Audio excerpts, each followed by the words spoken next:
Okay. You did. Good to see you. Okay.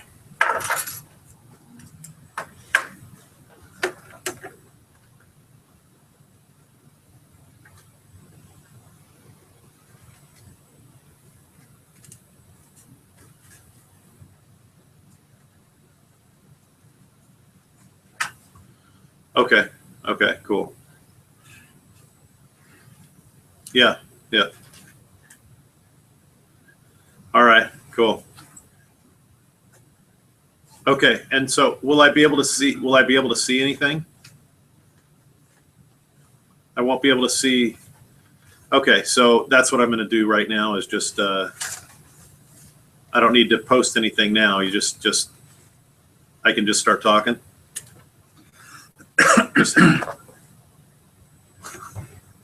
Okay. Okay, cool. And you can hear me? Can you hear me? Do you know? Okay, cool.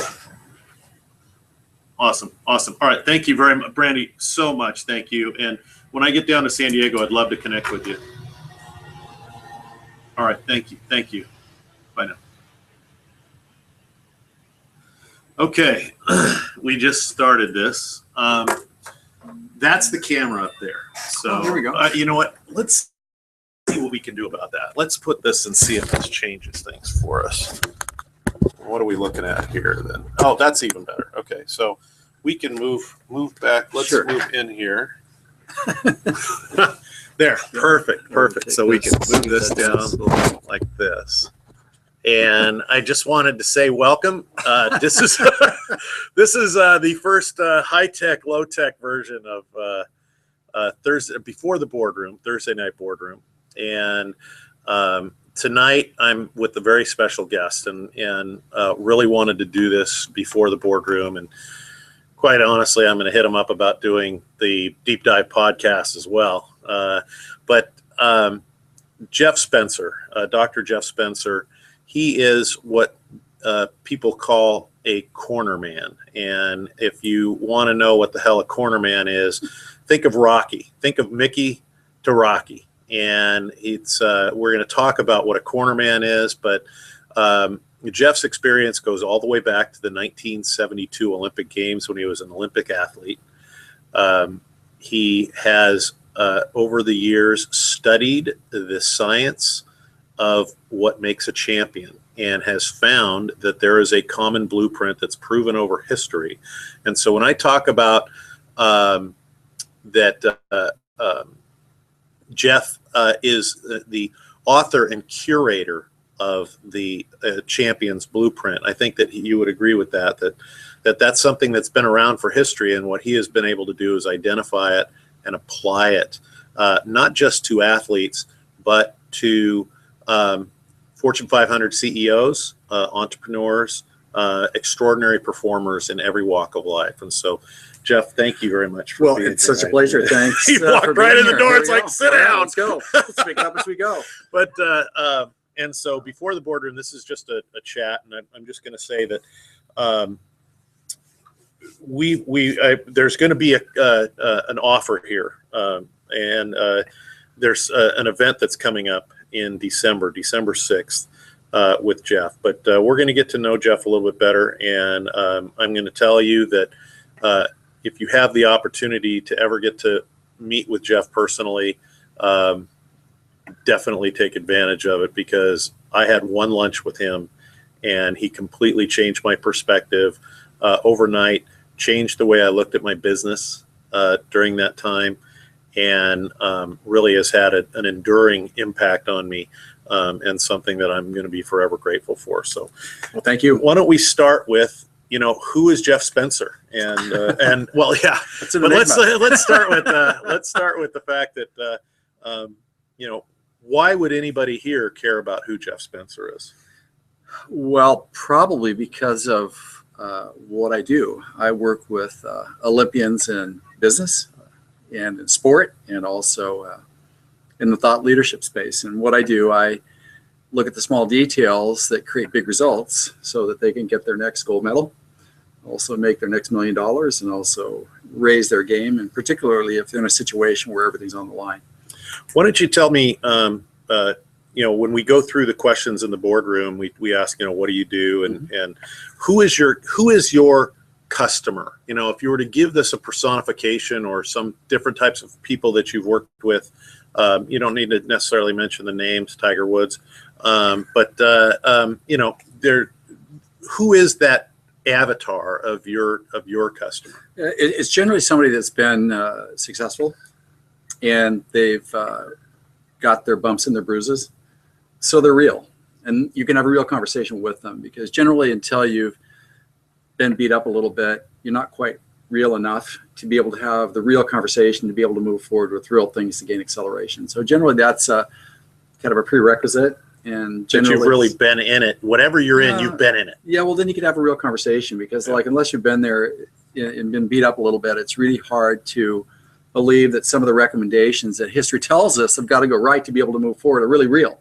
Right. Because they're very unorthodox and they are very unconventional. So there's that side of it. So generally people that are in their late 30s up until their 50s or 60s, those are generally the people. The gender is really non-specific. It's just about people that are either in a situation where they feel like, I'm just a little bit stuck. I feel like I'm losing traction, and I fear that I'm going to get left behind. And then there are those people that say, I've had a certain level of affluence and I want more. So how do we do that responsibly? And that's kind of where I come into it. And how did this all start? I mean, I don't want to get ahead for the people that haven't heard of you. I don't want to get ahead of the fact that there is a blueprint for people in their life and the cycle of their life. And so maybe we start there, and how you started connecting with people and creating this business. I mean, you were a chiropractor. Yeah, well, that's an enigma in and of itself. So I'll just give you a kind of a cliff notes of what the path was. I was always an athletic kid when I grew up. There was nothing I didn't want to throw or jump over. And so I was a big fan of the Olympics. And I noticed something about the Olympics is that the guys that looked like they should win didn't. And the guys that looked like they shouldn't win did. And I was curious about that, because they obviously knew something about life that the others didn't. And so I competed in my first national championship when I was 12. And the next year, my parents got divorced, and my dad was an artistic and a design. Your first national championship in what? In cycling. Okay. In cycling. And my father was a legitimate design genius. And the last time I saw him, when I was 13, and I found out 30 years later that he died homeless on the streets of New York City. But he was a genius. He was a genius. So that gave me another insight into this. It's like, okay, well, will and talent, technique, and technology, they're not going to save you, because my dad had plenty of everything. So that showed me that there's something more than just will and talent, and that wasn't enough. So the silver lining to that very difficult period was my mentors. They came from every walk of life. They came from business. They came from sport. They came from stage. They came from life. And they shared with me all of their secrets on how they became iconic. And again, they didn't have the best pedigrees. They didn't come from the best schools, but yet they were always first in line to seize the opportunity. So I saw the pattern once again. The biggest and the brightest and the smartest and the baddest didn't always win. So I found out that it was how they played the game was what made the difference. And I had a natural curiosity about that. And they shared with me all their secrets that I applied to my own life. And with that application, I was able to make an Olympic team. I became, I had a master's degree in exercise physiology, so I know what it takes to craft a body that can perform well. But not only that, over the long term, I also became a chiropractor. I was 2004 International Sports Chiropractor of the Year, so I know how to get well and stay well. So what else he doing here? Well, I'm here because of you. That's why. That's awesome. But the big story about that is that it seems like nobody knows what to do with me because they can't stick me in a box. Right. But the advantage of that is, Jeff, is that because I come from all these different universes, I really get what it takes in a global sense to be able to make the right decisions, to be able to take and craft our talents, to make it a life platform, and then create the structure so that we can become the best that we're best at. And so with that being said, I found my way into the lives of just some amazing people, because I could be the Jiffy Lube one-stop shopping center for what we need to do to be able to make things go right, so that I could live well, I could manifest my visions, and I could also create a memorable legacy. So that was really the path.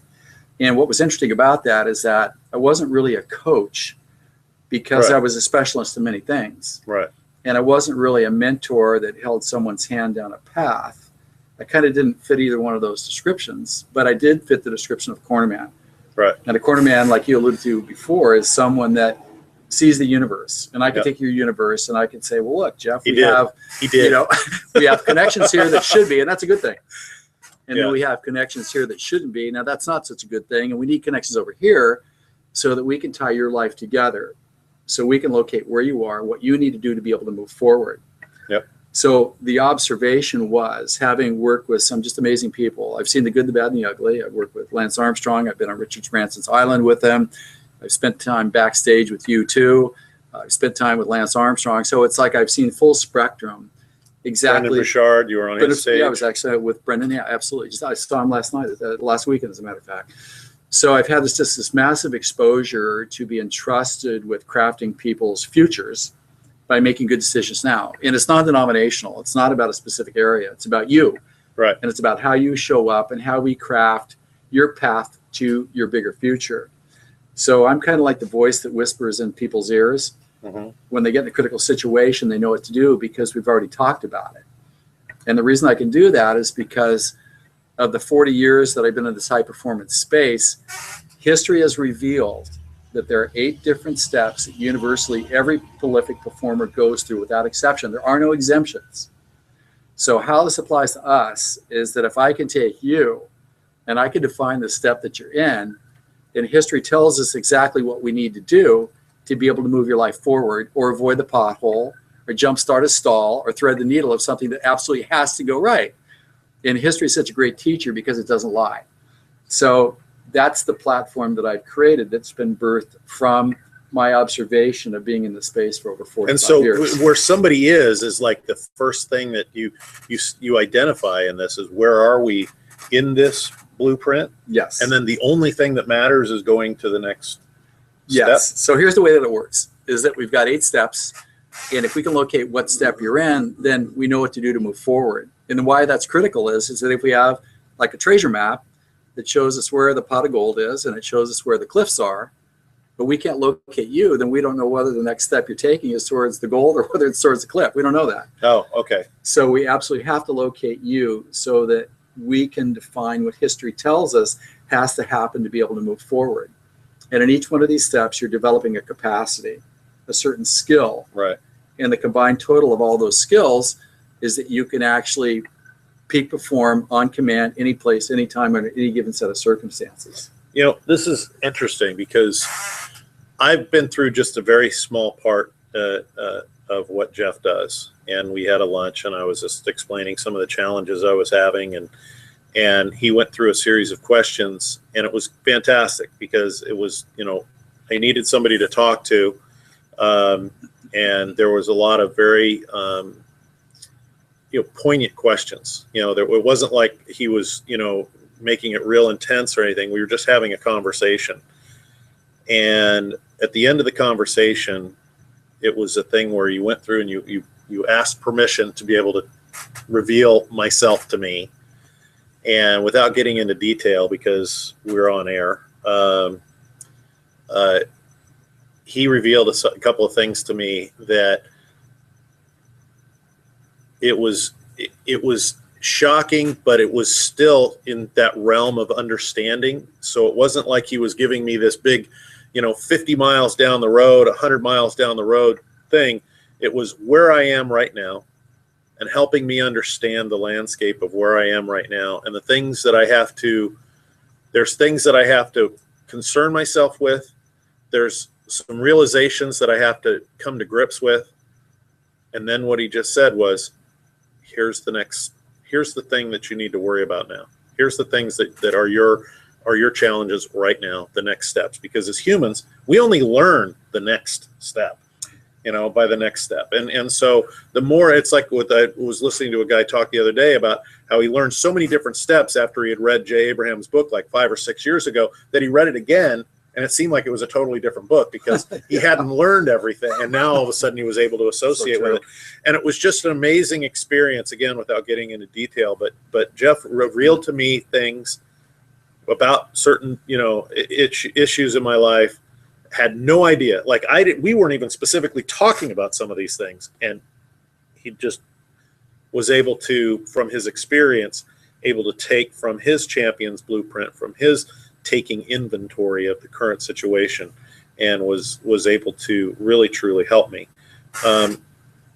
This is a business of yours. It is. And Yes. you, when we were talking on the phone, when we were talking at lunch, there was people, that are clients of yours that were texting you or whatever. What does this client relationship look like, in kind of a general sense? If these are people that they engage with you professionally on a contract, and then they're just able to, whenever they get stuck, they call on you? Well, it's actually more preferable that we get out in front of the game.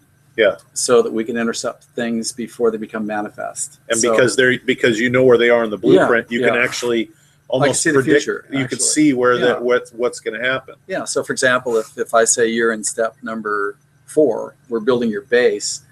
There are certain things that have to go right to get your base set to be able to move forward. And once your base is set, then we can look into step 5, and since history tells us what that's going to be, we already know what's coming.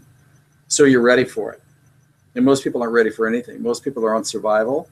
They don't know where they are and they don't know what to do. So our advantage is that we not only know what to do right now, the 1 or 2 key things. We don't need to know all the 98% that could go wrong. We don't care about that. We want to look at what are the 1 or 2 things that we need to do to move forward right now, to develop the capacity. And then we peek around the corner and we see what the next step is, so we know what's coming, so we're not taken by surprise. And here's the deal, Jeff, is that the thing that every one of us should fear is the punch that we don't see that's coming. Right.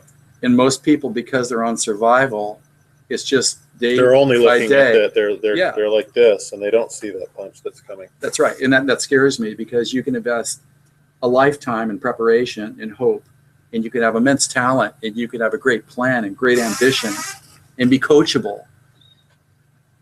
But that doesn't exclude you from the punch that you don't see is coming. So unless we can get out in front of the game and see what's coming, then we're playing a certain level of roulette with our future. And by knowing where somebody is and where they are in this continuum with you're able to anticipate some of these things. Oh, 100%. Oh, yeah, absolutely. 100%. Yeah. That's what I do, because history doesn't lie. I just need a couple of facts, a couple of minutes, and I can sort of figure out where we are, and I know what's coming. And I know what I need to do right now to capitalize on opportunity and avoid the pothole. Am I the most screwed up person you've ever talked to? Not even, not at all. No, and here's the deal. It's like, look, I have some of the most incredible executives and prolific performers that I talk with on a regular basis. And everybody shares the same circumstances. Right. And I don't care if you're a CEO or you're just climbing the corporate ladder or you're just opening the doors to your own business. It doesn't matter. The key to this is that we can't make up the path as we go. It's too hazardous. We can't expect the universe to fill in the gaps. Willing it to happen isn't going to work. It didn't work for my dad. It's not going to work for us. The 2 things my dad were missing was he didn't have a blueprint that told him what to do. And he didn't have a cornerman that showed him turn right, turn left at critical times. So we need those assets to make the safe journey where we take our dream and we hold the dream in reality, and we can usher it through life's minefield to manifestation. It's not a matter as if, but we cannot make it up as we go. You've got to have a structure. So think of this as a person that has the roadmap, has been down this road many different times and many different circumstances, so he can share the experiences without getting into somebody's personal life, but can share the experiences of what people have gone through and be able to help you understand that even if you're on the right track, through a short inventory, even if you're on the right track, because I think many of us, even in that kind of shiny object syndrome, it's like, well, that's the thing I need, and that's the thing I need, and that's the thing I need, and that's the thing I need. And it's just, I think that we get to the point where we may or may not be right on those things, but at some point you're going through and how much harder do people work when they know that this is exactly what they're supposed to be working on, and this is exactly the result that can be expected by the time they get this, and to be able to put that kind of laser focused, nuclear powered energy on something is powerful. Right. Now,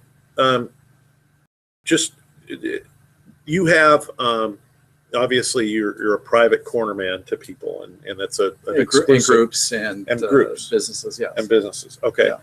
what is there? Are there? Do you even offer products yet, or is that something down the road? That's actually coming.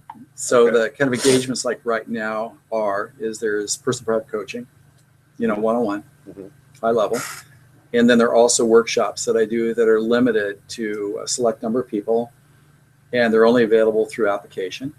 I just want What's to that make mean? sure. I just want to make sure. Oh, through somebody fills out an application. Yeah, I just want to make sure that everybody plays at the same level, and we have to make sure that the commitment's there, so that we can have the most vital experience possible. Because what I do, it's like, just imagine, Jeff, if I were to give you a map that says, Jeff, these are the next 4 steps in front of you. Are you interested? And are you committed to being able to do the work to cultivate the skill, to be ready for the good stuff that's showing up, and also the bad stuff that we can project that's probably going to show up. But if we know it's coming, then we're looking for it, so we can step around it. We don't need to step into the pothole. Right. That's really what we're talking about here. So in the workshops, what we do, we go through the 8 steps. So we're very clear on what those are. And then the very final thing that we do is that we locate the step that we're currently in, and we look at the pattern within the step that we need to do to be able to move the needle forward. So that at the end of those, there's no question about where we are and what our next steps are. So the only difference between somebody that succeeds through this program and somebody that doesn't succeed is the person that doesn't succeed is not willing to accept the fact that those are the next steps. I mean, what happens in a situation that doesn't work out? Yeah, it's usually that they can't accept the fact that what it is what it is. And it's like, history doesn't care what we think. We can think whatever we want. But if it's not what it is, then it's still not what it is. And Right. Unfortunately, most people learn that lesson through their own tragedies, which doesn't have to happen. So the idea is that if you can get out in front of the game, then you compress your learning curve so you can get to the finish line faster, and you can add more successes and improve the quality of your life faster. And when you learn the skill, then you can kind of ride the wave of that capacity almost indefinitely. That's really the name of the game. So if you have any questions right now, I see Brandy Sweezy's on here right now, but she's like the queen of this stuff. There is a little Rubik's Cube thing on the top of your screen. Click on that and then go in the Q&A. Click on the Q&A button there, and you can ask questions of Jeff here on what we're doing. But we've got a couple people in here right now. Do you guys have any questions so far on what we're talking about? Not yet. Okay, good. I didn't want him to talk anyway. The gallery. The gallery. So can we talk about these 8 steps right now? Yeah, I mean, absolutely. is that what, like, is there a step, like, so there's, I see it's in a circular reference. Yeah, it's like an egg shape, actually. Okay. Yeah, it's an egg shape. And does that mean just because it will continue to work like that, or? Yeah, it's egg shaped for a reason. It's like the egg is the strongest structure in the natural universe. And for the egg to maintain the shape where it maintains its strength, it's got to be symmetrical, and all the parts have to be sufficiently developed. Okay. And so the 8 steps, you don't need to be perfect in the 8 steps. Perfection is not a qualification. What's important is that each of the steps be optimized at about 85% or so. And that's really what the secret is. So again, it's not necessary to be perfect to be able to have or live a near perfect life. So the 8 steps, the first of the 8 steps is legacy. And people say, well, I don't understand why it starts with legacy. Isn't that something that we tabulate at the end of our life, our successes? Well, actually, you can do it that way, but then you don't learn anything from the process. So when we do our legacy up front, what the legacy is, where we determine exactly what it is that we want to be known for, what it is that we want to leave behind, what it is that we did in life. Why that's important is that legacy then acts as an integrity filter. So it allows us to evaluate every one of our choices to decide whether or not this really fits into our plan to move forward, to leave the legacy that we are committed to be able to leave. Step number 2 is vision. And the reason why vision, or expansive thinking and uncensored possibilities of what our future could be, why that's an important skill to learn. What's the next one? It's a vision. Vision. V-I-S-I-O-N. And the reason why visioning is important is because almost genetically, we're not, and culturally, we're not encouraged or taught how to think big. As a matter of fact, we have more confidence in our ability to fail than we do in our ability to succeed.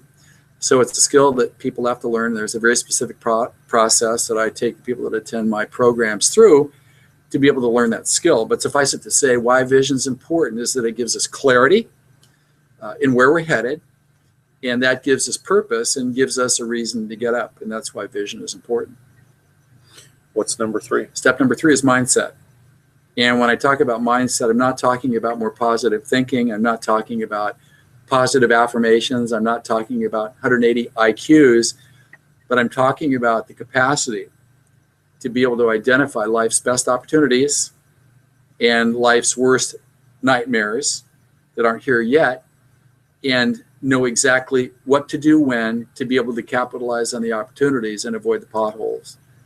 And the thing I'll say about this, and again, we go into detail in this in my workshops, but to only say that there are 2 sides to us in our human nature. Part of us is survival-based and it's fear-based, and most people live their lives out of that decision-making capacity. And if that's the case, then you're not going to go very far because it's not expansive. It's pessimistic, it's very cautious, it's very cynical about things, it keeps us small. But then another side to our human nature is that every one of us is born to win. And we don't really talk about that, but the reason why I say that, and I know that it's true, is because I've never met a person that can wait to get up and fail. I've never seen it. Right. Never seen it. So mindset's a big deal. And we need to understand the champion's mindset and what decisions is it that they make consistently to be able to carry momentum forward with certainty towards their bigger future, so that the action steps of the day stick and gain traction and actually move the needle forward. And that's step number 3. And step number 4 is actually called the base. And I'm not talking about a bass guitar or basement, but I'm talking about actually a foundation of resources, both personal and material, that are necessary to be able to move us through the complete process from where we are to where it is that we want to go. And I will say this about the base, and again, we go through this in depth in the workshops, but I will say that most people don't build an adequate base because it's not sexy, it's not fun, it's grunt work. People don't want to do grunt work. They want to get on with the job of getting towards the mountaintop. This is inventory here, right? Yes, it this is inventory. Personal inventory.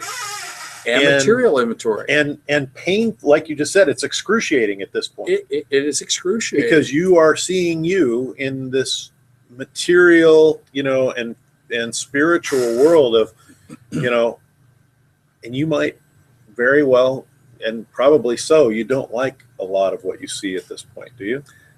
I mean, is there somebody that's like, oh yeah, and I got all this stuff and I'm feeling so great? Yeah, I mean, if that's the case, then you need to make sure that that's real too. That's where Cornerman comes into it, because it's like sometimes in your moments of best elation, that's where you need to pull back or when you're most vulnerable. So again, that can be also seductive. But the point is that no responsible champion in any discipline, whether it's sport, whether it's business, whether it's stage, whether it's life, that doesn't matter. You never begin a process unless you have an adequate inventory to see the job through. Mm-hmm. And nothing is more tragic than to see somebody with a great heart and a great spirit, great ambition, great plan, and have that stall unnecessarily because he didn't do the homework to get their base and their foundation set up. Right. And I see this all the time. The universe is going to fill in the gaps. Let's just get going on this. Or if I don't get going now, the universe is going to take it away from me. I know how the brain works on this. And it's like, that's why we need professional restraint to make sure that we get through these steps accurately. And remember, you don't need to be perfect. We just got to get through them enough to be able to be prepared so we're not cut off at the knees. So if there's a guy that's type A, like me, AAA battery, right? Yeah. And you're like, man, okay, here's my legacy, here's my vision, here's my mindset, here's my base. I mean, they want to have it all like right now. Of course. I mean, what is there a timeline? Like, it's like, hey, we spend probably a certain amount of time on this, or is it just based on their level of? It depends on the capacity. Okay. As soon as you build the capacity, then we move to the next step. But the problem is that if you skip steps, then you've kind of left something at home that you may need for the journey later.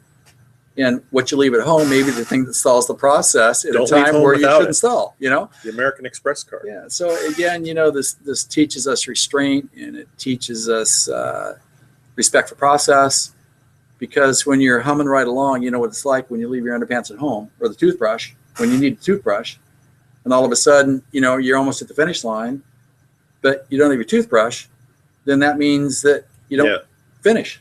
Well, And and so- here's the thing is as far as starting with legacy too, is that this whole process then has a enormous element of personal integrity in this. Well, you have to, because here's the deal.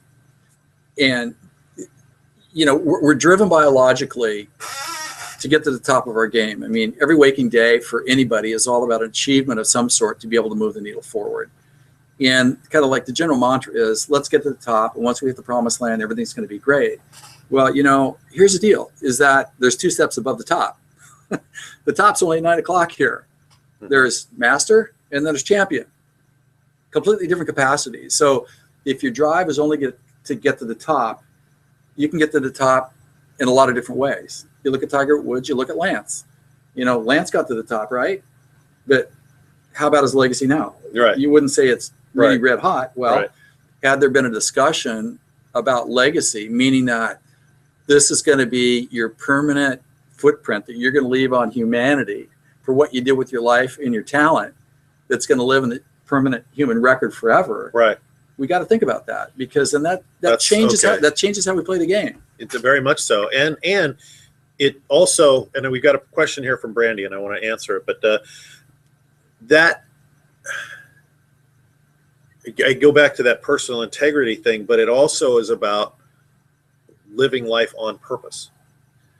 Yes. Like, how is this, how, you know, there's got to be somebody that's coming to you going, hey, I've just tried, you know, I'm just doing this whole new thing. And and you're just like, okay, how is that helping fortify your legacy? How will that help us? It's an important consideration. And of course, your legacy is going to change and be modified throughout life.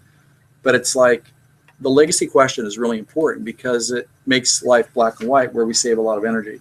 Right. Because we see exactly what fits and what doesn't. And it's about, I would think that there's a lot of 80-20 to the second and third power in some of this stuff. There really is. And that's why there needs to be some good discussion involved in it too, to really sort of tease out the reality behind it. Because whether we follow that law or not, it's a natural Yeah, law. it is. It's like, It's it's like everything else. if you're not doing it, it doesn't matter. It's still there. And you can't outrun your blind spots. That's the other thing. Okay, so It's here's a like, question for Brandy. Yeah. Any advice on when you are vacillating between survival and positive mindset?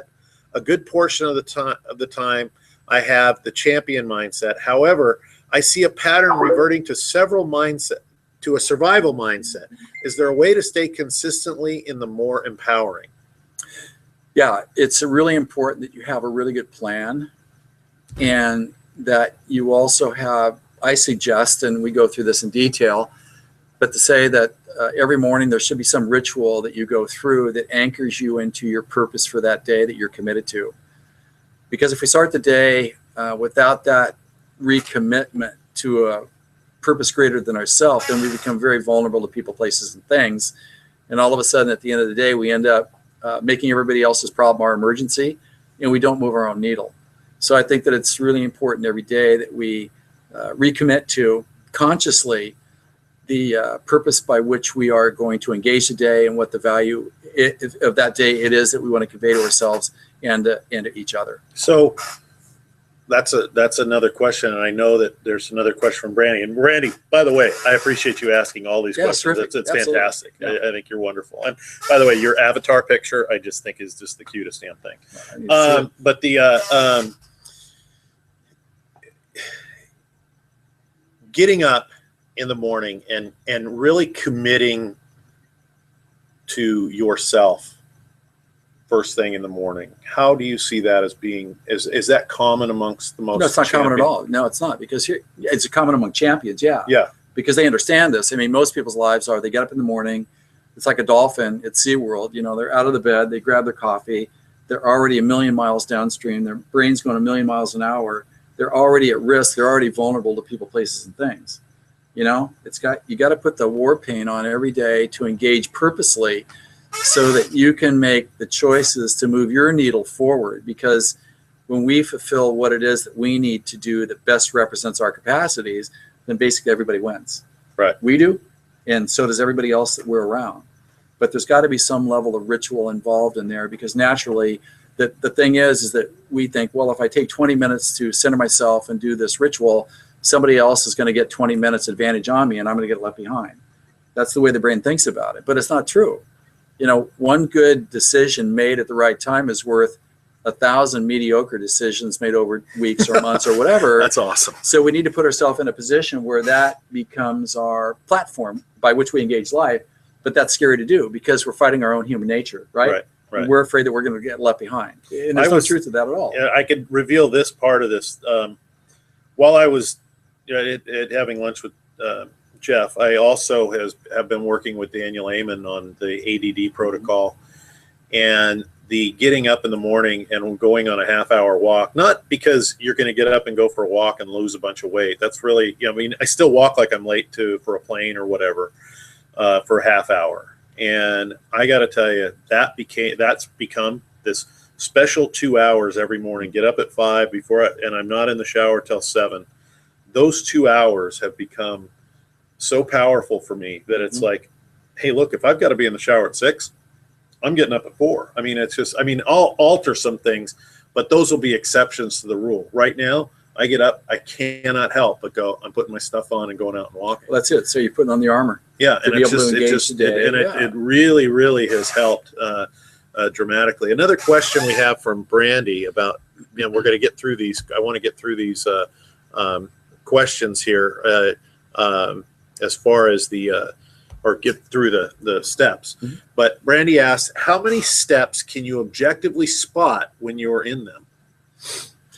Well, we have many different parts of our life that make up our life. We've got health, we've got sleep, we've got family, we've got exercise, we've got business. So each one of those, we can be in a slightly different step. So we just kind of need to identify what part of our life we want to locate within the step. And then that really tells us what we need to actually pay attention to. Great.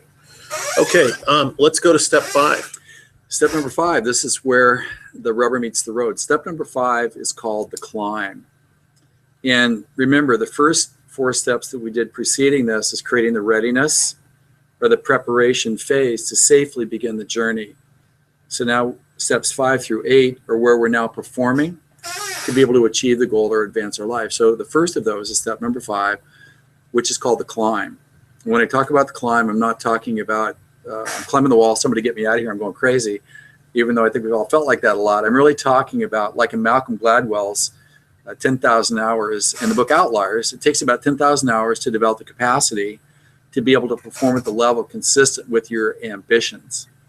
And that climb is 10,000 hours. And we need to be ready for the challenges that are associated with that. But that's where we're developing the perseverance and the boots on the ground, battle hardening to be able to move forward towards an endpoint under severe load and circumstances that challenge our capacity. I see Kayvon's on here right now, and I guarantee his head's about to explode, man. Okay, this guy is about self-improvement and self-awareness. Right. And we had a wonderful dinner on Monday night in Santa Monica, and it was just like Kayvon said, like we knew each other. We met each other for the first time, and it was like we knew each other for 20 years. It was fantastic. And it's the champion's blueprint, Kayvon. It's the champion's blueprint. He came on just a little bit late. And we're going to talk about where you can get a hold of Jeff and read more about this. But the climb, and Kayvon was actually telling me about this, and I believe it's a Hindu philosophy that says, as humans, we are born to climb. Yeah, that's exactly right. But we get to a certain level, and we become comfortable at that level, and we build our home, we build our fences, we set our life up. And it's time, at some point it gets to the time it's like, hey, tear down that fence, kill the chickens, burn the house, and get going again. Well, quite honestly, you never arrive. I mean, we think we do, and that's a myth, and Hollywood makes us think that that's the case, but Hollywood lied on that one, along with some other things. So we never get to a point where life self-perpetuates, because every decade we look at life slightly differently, and there's another sort of level of importance that kind of biologically activates itself. So, great idea, but unfortunately it doesn't work. So, the climb is massive, because the climb is pivotal, because as we start to develop our skill, at some point there's going to be a breakout performance where we're actually performing and have a glimpse of what we're capable of. that confirms the fact that the 10,000 hours that we put into our development is actually paying off. So, for example, you have somebody that's competing in sports that wants to be a national competitor or make an Olympic team like I did as a kid. I spent a lot of time developing the skill with really no results. And then all of a sudden, one day I got up and I performed at a level consistent with some of the best in the discipline. And at that point, I knew I could make it. So with that breakout performance, that is what begins the sixth step, which is called elevation. And when I talk about elevation, I'm not talking about an elevation that an architect would give you that would show what the front part of a new building yet to be built would look like. But when I'm talking about elevation, I'm talking about when you have a breakout, you want to make that your new normal through duplication, so that you own that technical process. Most people don't want to do that. Most people want to shortcut. They want to change teams because they want to get to a higher level too quickly. And if they do that, then they end up burning the team out. They blow themselves up, too much ambition. Things don't go right. Then they think, oh, well, it was just a fluke. It wasn't really me. And then all of a sudden they talk themselves out of a massive change in elevation in terms of their capacity and their belief in themselves and where they can actually go. Because they don't see themselves at that elevation? Well, they blew themselves up because rather than own the process that created the advance, they moved on too quickly before they owned it. And I see this all the time. Like you have a business success, so all of a sudden you think, we've arrived. So we get greedy and we try to do more too quick, correct? And all of a sudden we find ourselves in debt. You've got a mutiny with the employees. It's a mess. And then you say, well, how did I get here? Well, you got here because you didn't listen to the Cornerman, or you didn't look at what history tells us. And again, let me say this, is that this is all 100% preventable too, by the way. And that's why we just need to know what the future is. So if I was in step 5, I already would have known that this was coming, correct? Right. So this would have been a moot point. I would have said, look, here's a situation. No, you want to move forward, but not a good idea because you risk throwing everything away. Got that? So what do you say we do what the champions do? Let's pull back. Let's own this skill. We just need, 6 or 7 or 8, 9 months to do this, but then we actually own it. So see how that works? So that's number 6. And then once we have repeated the breakout enough where we master the process, and all of a sudden we're playing at the top of the big boys. And this is where step number 7 begins, and that's called adaptation. Let's hold on the elevation part. Sure. And one that just walked in before, Marcus Martinez, with Embody. He was looking at expanding some things, and there are a lot of investors and things, and all of a sudden one day just woke up and said, I'm going to do this. This is mine, and I don't need to overextend myself. I'm going to build and go to the next step and the step after that. And I thought that is kind of a recognition in this area of this elevation of owning it. And it was, hey, we were having conversations about, the sites and all these different things that are going on. But, and he was just like, no, he goes, this is where I am now. And this is where my strength is. And now I'm going to perfect this and move from here. And I thought that was really, it's an amazing amount of professional restraint. When I hear that, this is somebody that's got just amazing capacity. yeah. Really. And that's cool. And so really good. So the next one, step 7 is what? Is adaptation.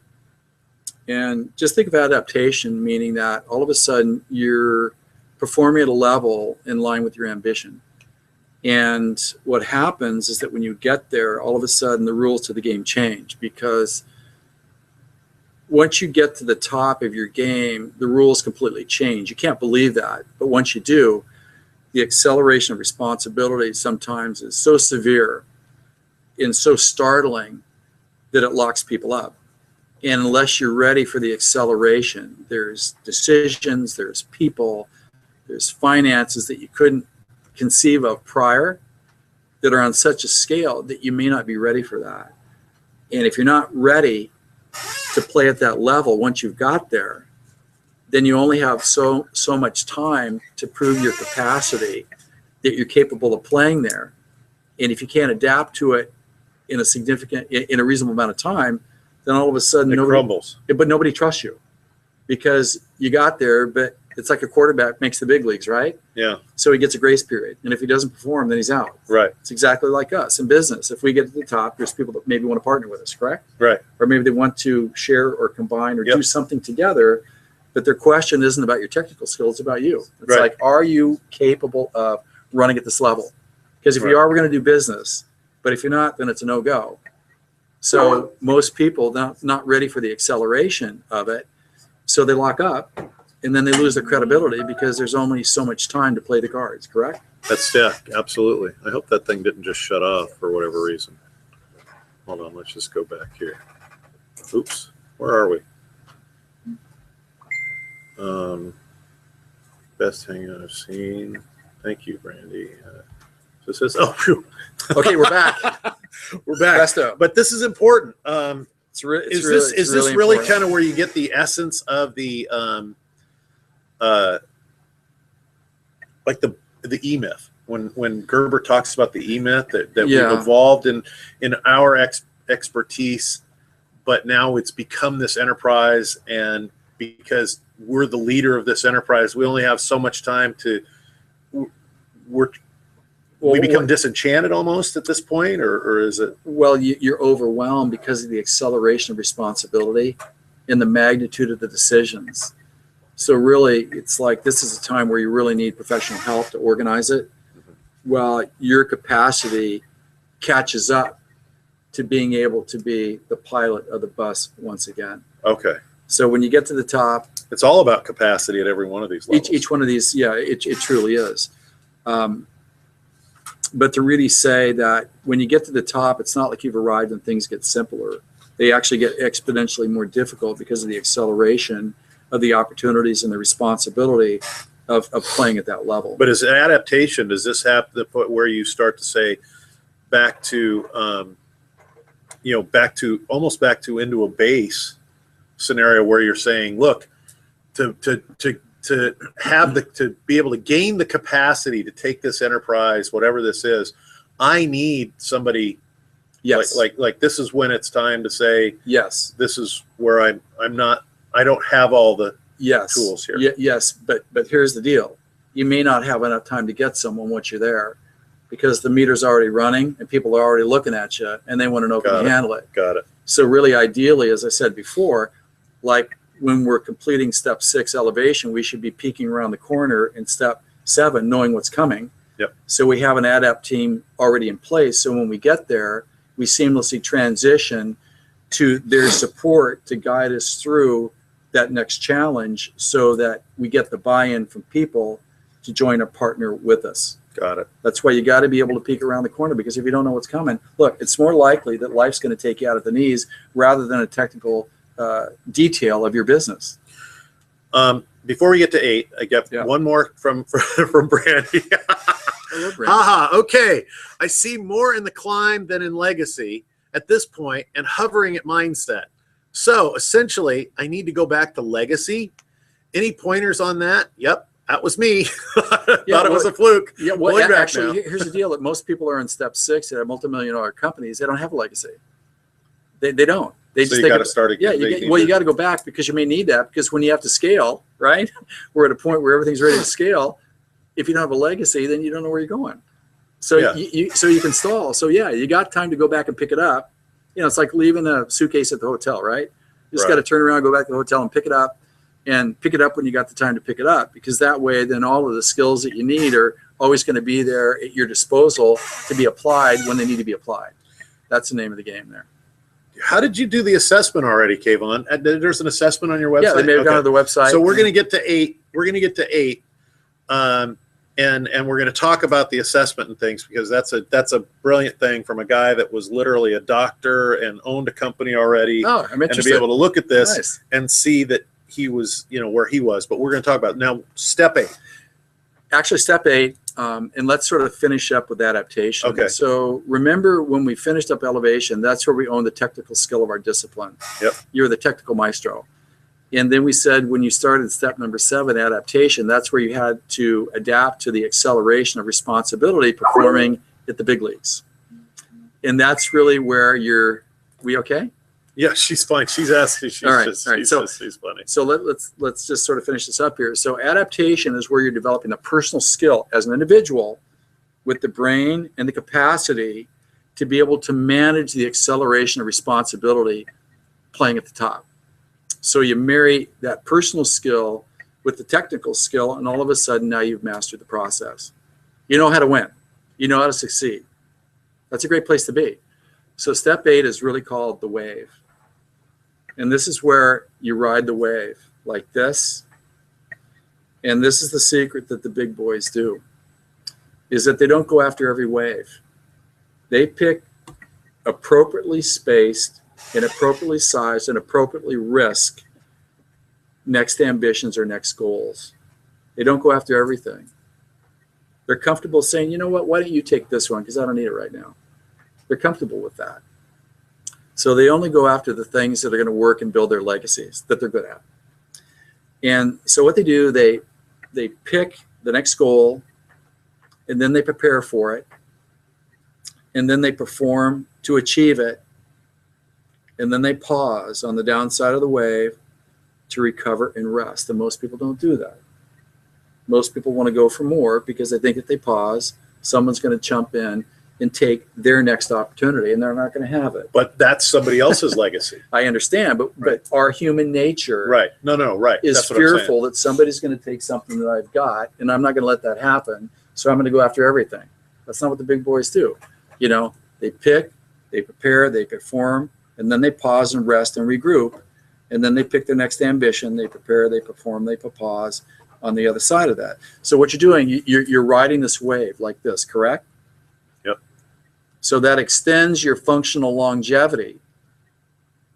And just when you learn the process, now you're buying yourself time to add more high-level additions to your legacy. But most people don't do that. Most people say, well, I'm at the top now. I got to get as much as I can right now, work hard, play hard. All that does, it takes their capacity and it shrinks their productivity longevity. It's the magic answer to the question, is this all there is? If you're in alignment and congruent with your legacy, then the answer could be yeah. That is exactly right. And you've known that throughout the entire process. Right. And what that does, that lessens your anxiety. I mean, look, there are certain people, one of my clients, before I accepted her as a client, she said, I spend 25% of my time worrying about everything. And I said, well, why don't you hang on to that 25%? Why don't we look at the 1 or 2% that's got to go right today? What are the critical situations that we need to do? And if we know that you're in this step here, we not only know what to do right now, but we also know what's coming. So save your energy. Yeah. And all of a sudden, okay. We know what's coming, and the only step that matters is the next one. Yes, but we have to get there You safely. got to be able to see it. Right. You We got to have be to able get to see there safely. what's on there. Yeah, so that's really the model. There's 8 steps. It's iterative. We can take it. Once we get to the top, we can start the cycle again. We can apply it towards a project. It can be applied towards a business. It's actually a universal blueprint is what it is. So how do we find more about you? It's jeffspencer.com. There are 2 ways to do this. There is number one, the website, which is www.jeffspencer.com. And tomorrow that's going to become drjeffspencer.com. Are you going to have both or just Yeah. one? Yeah. Okay. Jeff Spencer is going to kind of send it to the Dr. Jeff Spencer site. That's a way of going there. And you can actually take the Champion Blueprint assessment, which will tell you exactly what step you're currently performing in. And this may not make a lot of sense to you. It may seem like, hey, I'm better than that. What am I doing back here at step 2 or 1? I should be in step 6. Well, it just sort of tells us what you forgot at the hotel that we need to go back and pick up so that you have the full complement of skills to be able to move forward safely to be able to reach your goal. And if you've already moved forward in some of these things and you've forgotten something back in there, could it be easier to move through these steps, or is it there? Well, you don't want to guess dynamic. with this. You don't want to guess. You don't want to guess with this because our assumptions may not be right, and our mind is not always our friend, right? Right. So, I mean, that's what I was saying. Kayvon, who's owned a company and sold a company, is starting another company, was a doctor, and served in the Iranian military. I mean, this guy is a very accomplished person, and he just took the assessment. So, to have this kind of thing where you say, a person like that just took the assessment and he's in the mindset. correct. Deal. Step 3. And so I think that wherever you are, I think the greatest victory at this point is knowing where you are. You have It's to, like- because then you know where you are in relationship to the treasure, where you are in relationship to the cliff.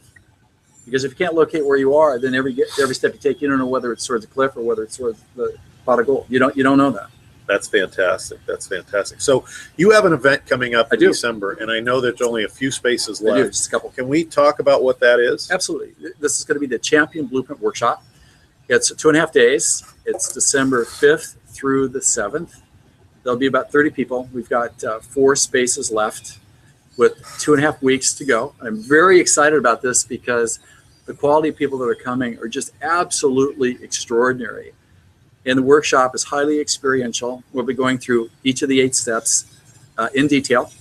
And then we'll also be locating the step that we're in personally and which pattern we need to pay attention to within that step.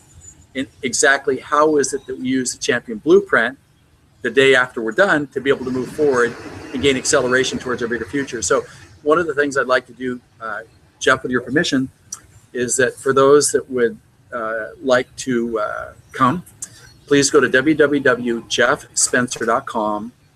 Then it's going to be a /workshop. It's a separate page that's hidden. This is not available to the public because I want to make sure that we have consistency of performer to get the most vital experience. Go to jeffspencer.com /workshop. It will have a complete syllabus of the event itself and other details.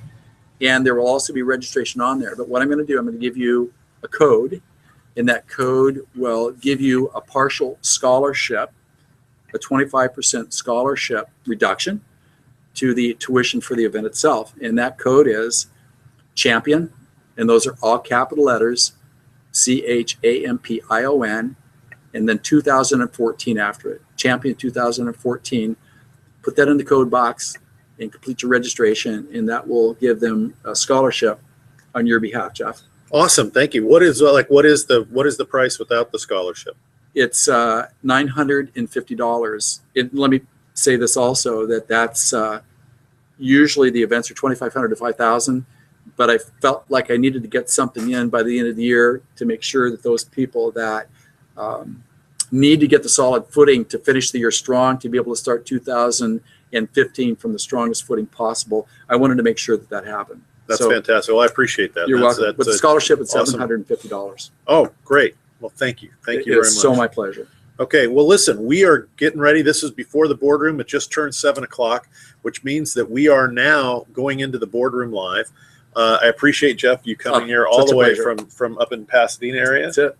And that's a hell of a drive, especially in the crappy traffic that we've been dealing with around here lately. But thank you. I really, Jeff, really appreciate it. This is going to be recorded, and I hope that we're going to talk about this, I'm sure, for a while.